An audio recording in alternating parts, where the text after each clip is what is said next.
Iran और Israel के बीच कई दिनों तक चली जंग में फिलहाल सीज फायर लागू है, लेकिन जुबानी हमले जारी है।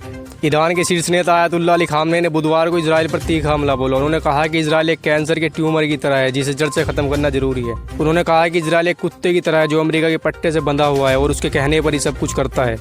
इस तरह आयतुल्लाह अली खामनेई ने इजराइल के बहाने अमेरिका को भी लपेटे में लिया। उन्होंने कहा कि अमेरिका और उसके पालतू कुत्ते इजराइल से लड़ने में कोई बुराई नहीं है और इससे हमें पीछे नहीं हटना चाहिए, और कहा कि इजराइल हम पर कभी भी हमला कर सकता है और अगर ईरान पर कोई हमला हुआ तो हम सख्ती के साथ जवाब देने के लिए तैयार है। उन्होंने कहा कि पिछले महीने हुई 12 दिनों की जंग में ईरान ने इजराइल को जमकर जवाब दिया था और अगर फिर से हमला हुआ तो हम पीछे नहीं हटेंगे। बता दें कि 12 दिनों की जंग के बाद डोनाल्ड ट्रंप ने सीज फायर का ऐलान किया था और लंबी जद्दोजहद के बाद ईरान ने इसे स्वीकार भी कर लिया था।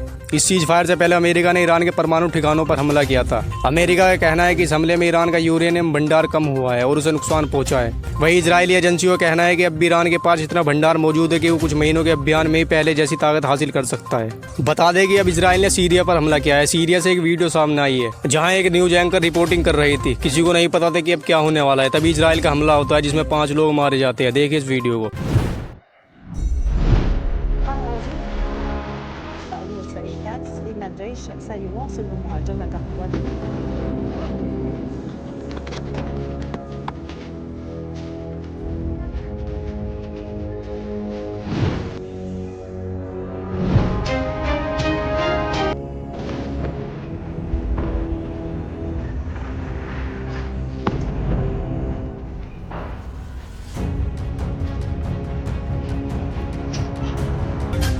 İsrail ordusuna ait hava araçları bu kez Genelkurmay Başkanlığı'nın binasını 3 kez roketlerle hedef aldı. Görüldüğü gibi Israel ने सीरिया की राजधानी दमिश्क में रक्षा मंत्रालय और आर्मी हेडक्वार्टर्स पर हवाई हमले किए हैं।